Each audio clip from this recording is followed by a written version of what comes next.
Hello, friends, and welcome to the City of the Immaculata, a channel where we discuss history and theology. We are going to continue our series on Franciscan theology, and today we're going to be looking at sense knowledge according to Saint Bonaventure. The main takeaway that I want you guys to have from this specific lecture today is that this is going to be part of a discussion that we'll be having on Bonaventure's theory of divine illumination. Many of you that are familiar with Aristotle will be very familiar with the things that we're about to discuss, and it'll probably be considered elementary to you if you are familiar with these things, but I don't want to make assumptions on what the viewers know. So if I were to just proceed right into divine illumination, I would be having to make those assumptions. So instead of doing that, we're going to begin today and just kind of run through some of the ideas that Bonaventure agrees and even at times disagrees with Aristotle on how we come to sense knowledge. And as always with Bonaventure, it's important to keep in mind the wider picture because we're going to be retracing backwards towards the origins of the things that we're going to be looking at and discussing. And this is not, we're going to get more into this next lecture, but the whole idea of this is not like we're not setting out to prove or make an exhaustive account of knowledge as such, but we're going to give some really good groundwork and a good foundation about how we can account for knowledge enough that we can proceed forward with the work of the church. And if you remember a few weeks back, a few months back at this point, I guess, we discussed Bonaventure on faith and reason and from his De Reductione. And one of the things that we did in that, because Bonaventure actually makes this point, is that while he's going through the various types of illumination, mechanical art, sense perception, philosophical knowledge, sacred scripture, if you remember in that, I said, per what Bonaventure says in the work, that we are taking for granted the subject that's looking at these things, and we're just proceeding forward with a discussion without really giving an account of the subject. And so, going back to that slide from that lecture here, the point of this next several series of videos that I'm going to be making is to actually no longer take that for granted. We're actually going to give an account of the person himself. And as I mentioned just a little while ago, the idea here with Bonaventure is if we're starting from the right of the screen, he's beginning with knowledge and how we have certainty about certain things and how we're able to make judgment from the knowledge that we acquire. And so today, as was is the case with Bonaventure, we trace backwards to the source when you're working with a lot of his work. And so today we're going to make an account of sense perception.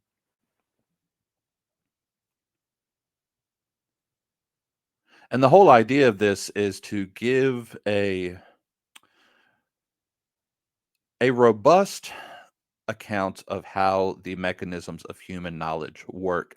And it's important to stress here, we are in an age of modernity. This is not an easy thing to quote unquote prove in the modern sense of the word, prove with, empirical scientific evidence. Though I would say that the Aristotelian process allows for a good account of how the human mind is able to draw concepts and abstraction from the world around us. So I think it's worthwhile actually continuing with this model. And I know if you're involved at all in like modern analytic philosophy and things like this, you probably have quite a few problems with all of what we're going to be discussing here. But Bonaventure does not believe that, and this is kind of an Aristotelian Thomist thing where they think that the process, the mechanism itself, is enough to account for certainty. Bonaventure actually believes that we have to go back even before that to make an account for things like knowledge and judgment. And he actually believes, and we're not really going to touch upon this today, but Bonaventure does believe that we know God in a contuiting way without using this particular process of abstraction, that we know God from the first instance, even though it's not a conceptual knowledge. And that actually ties very close into what we would find later in Scotus with the univocal concept of being. But and for here, Bonaventure with Aristotle believes and gives the account for how knowledge begins in the senses, with the senses that we are most familiar with being sight, smell, taste, touch, hearing, and that the human intellect is like a blank slate where this little it's a little world, as he likes to put it, where the five senses act as a gateway for the sensible exterior world to enter into the mind, ending up as a concept. And what kind of happens here in this Aristotelian sense is that you have a substance. And it's important to realize you will often hear these terms like bandied about, and I think it's helpful to maybe kind of visualize some of what we're talking about here, because with the substance, one of the things that we kind of take for granted is that as we walk as we approach the world around us, the world around us is sensible. And the reason it is sensible, per Aristotle, is that these substances have accidents, and the accidents have this ability to emit. And this emanation of the substance through via the accidents of the substance uh, allow for the five senses, the sensible species, to act as a medium between the substance and the sense organ within the human mind. So I'm just trying to give a little bit of a visual here. I don't know how to express it in a way that I think is maybe adequate, but there's no there's no really logical reason why the world around us is intelligible. Okay. The reality is that the substances around us could very easily just be voids that we're not able to touch upon and approach and be able to draw concepts and abstractions from. But it is. And so Aristotle is saying, why is that the case? Well, the case is because these substances have accidents that emit, that we're able to approach them via the senses that act as that medium between them and the human mind. So as we go from that exterior, right, as we go from the substance via the accidents emitting through the medium of the sense organ, you enter the interior senses. And the very first thing that we note with the interior senses is that there's this common sense, and the common sense is the very first instant that this thing that the accidents via the senses enter the interior senses, and it detects the common sense is there to detect qualities between things, and it's called common because it seeks to unify all of the disparate sensory information that is entering, right? So if you walk up to a pig, for example, the pig has a visual. You see the pig, maybe it's snorting. You hear the pig, maybe it has a smell. You're smelling the pig. So all of this information comes in as one with these various qualities that are the common sense unifies as it first enters the interior senses. From there, the imagination produces the phantasm, which is an extremely important concept to pun intended, wrap your mind around. Right, the phantasm is an impression that's received in the first instance, though at this point it's not yet interpreted by the intellect.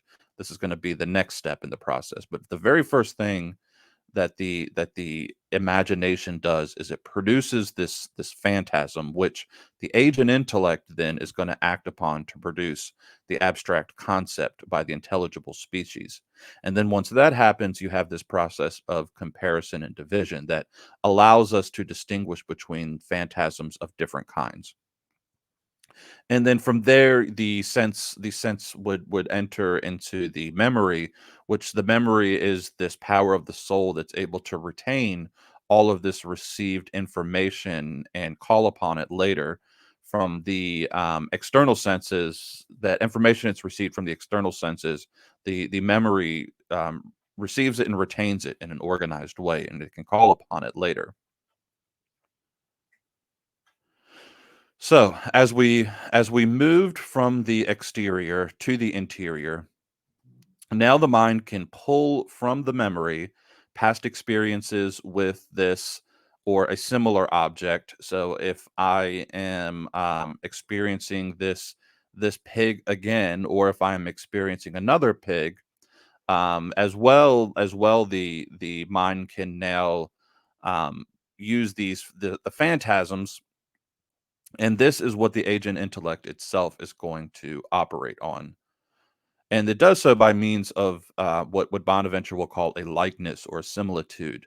And that's the item is passing into the internal parts of the mind, which in the first act of arriving at abstracted concepts from the object is known by what's known as the apprehensive powers. And from there it moves into what's known as the passive intellect. And the passive intellect is the soul's activity upon a phantasm to consider aspects of what's been perceived, drawing out universal principles from this particular item, this particular phantasm, that provides of knowledge of a spiritual, unchanging truth. So we're going from a particular to a universal, right? Though the passive intellect sees that this particular phantasm is a particular thing, the mind is working upon it, and it's able to draw universal principles from this particular phantasm that is able enables us to say, um, speak about these things as a universal thing. So I can begin to speak not just about pig in the singular, or this pig versus that pig, but actual the universal principle of pigness itself. And so the agent intellect is actually a very important aspect of this entire process, because it draws out the immaterial encoding. Okay, you have this phantasm, but you can't just like the mind has to be able to operate on the phantasm. So the process of the mind operating on this phantasm that's just been presented to it is done through the agent intellect, and the agent intellect takes that. Though the phantasm is drawn from the external reality, the mind has to work on the immaterial encoding within the phantasm that is possessed within it, and then the agent intellect impresses that immaterial encoding onto the passive intellect. So, using a dog as an example, right? I have a dog in front of me. This is the kind of the entire process here we're looking at. All of the sensory information passes into the mind from the external to the internal senses. And this, along with all of my memories of dogs that I've experienced in the past, this initial thing, it creates a phantasm. I'm able to, with my memory, draw previous phantasms and my memories of dogs, and then the agent intellect operates on the phantasm to establish what's called the intelligible species. That's the encoding that we're talking about, which itself is a relation between the phantasm and the passive intellect, not as what is known in itself. And so with the passive intellect, so you're moving out of the active intellect. The active intellect impresses upon the passive intellect the encoded information that's been drawn from the phantasm. And Bonaventure affirms with Augustine the priority of the spiritual aspects of the passive intellect over the material aspects that's been drawn out of the phantasm. Because he says an effect cannot exceed its cause. So in the sensory knowledge, the soul acts upon what is known more than what is known acts upon the soul. So the soul is um the superior thing in this process. And so we don't want to say that the thing, if the thing were superior, then it would be acting upon the soul, which would mean that the material things outside of the world are of a greater priority than the soul itself. And Bonaventure, with Augustine, wants to say no, that the soul, which is acting upon the thing, is actually greater in importance and higher in priority than the material thing itself. And so he wants to affirm abstracted knowledge is spiritual and that the soul is superior. And even if this is not, happening chronologically, um, the this process happens chronologically in time, and the material thing goes through this whole process where it then enters into the soul. Even though that is a process that takes place in time, Bonaventure is saying that vertically up and down, the soul actually has priority, even if the soul is secondary or tertiary in the process of the abstraction of knowledge.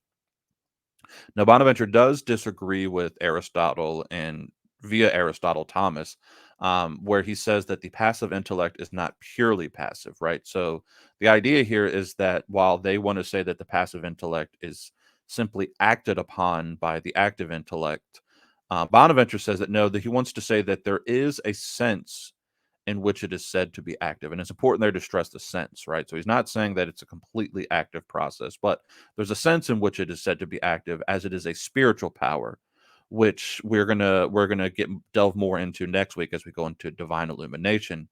Um, so there's a sense in which it is said to be active as a spiritual power, which as it turns toward an object of knowledge, it is not merely acted upon, as we've been saying. So in summation, you have the active intellect taking the impression of that intelligible species, that encoded information drawn from the phantasm, and then it passes that into the passive intellect. And from the passive intellect comes forth the concept. And this is the termination of all knowledge, and understanding at that point is achieved. So, the goal in all of this, right, is that the mind wants to know. So, for my visual learners out there, right, so in order to make judgments on things, for example, is this object good? Is it bad? Is it useful? Is it changing or is it stable? In order to have any certainty about anything in the world, the mind needs to know in order to be able to make these judgments. So the whole process of coming to um, certainty, of coming to knowledge and being able to make judgment begins with this process, this via this natural process. Bonaventure, though accused of a certain sense of a fideism, does not deny the natural process that takes place in order for the human mind to come to know the things of the world. So, when accounting for error, Bonaventure believes that the senses are reliable. He's not a skeptic. He says that we can err in making judgment. And ultimately, for Bonaventure, the error derives from the intellect, not from the senses. The senses are just the medium by which the information attempts to pass through to us. And there's always going to be a limitation to our senses, right? So if I am well first, right, when a perceived piece of information exceeds its sense limitation, the intellect can err in making a judgment on the object perceived, right? So if somebody's, blowing a dog whistle and I don't hear it, it's not that there's a problem with the dog whistle, it's that the what the dog whistle does, the ability of the emanation of the accidents from the dog whistle has exceeded the capability of my ears to pull that information from the whistle. And Bonaventure says that the way that so like again, he's not a skeptic in all of this though. So he says that the way that we avoid these things is by simple trial and error. It's an inductive process, and over time, one can come to have reliable knowledge of the senses and their limitations, which, when known, help us to make correct judgments on the potential for error to occur. Right. So we go through trial and error. We say, okay, eventually we realize, right, with just keeping with the example of the dog whistle, right? Well, obviously, when you blow a dog whistle, I'm able to look and I can see that the dog is reacting to it. So eventually, we come to knowledge that, okay, we have a limitation on our senses. we are able to say that our senses are therefore limited, and through that, we are making a correct judgment about the process of the dog whistle actually working, but it's just not working via the medium of the use of hearing, which we would typically rely on for something like a whistle.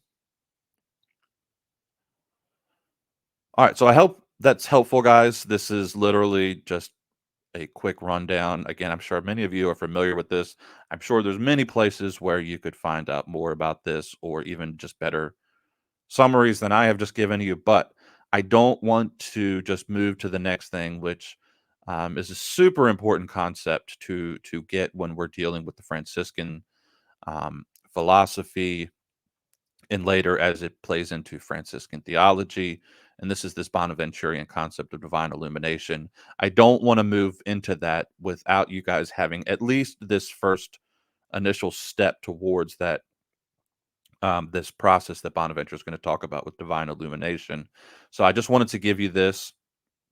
So again, next time, that's what we're going to be looking at. We're going to account for divine illumination because Bonaventure doesn't believe that sense perception is enough of an accounting for how we come to certainty and how we're able to make judgments.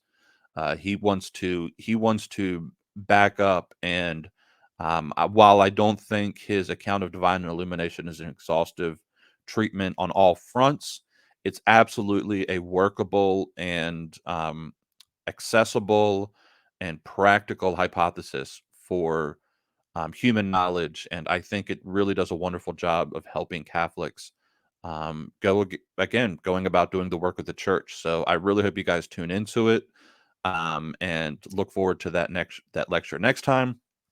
Anyways, guys, I hope this has been helpful. I will see you next time. Please like and subscribe if you haven't already. God bless you all.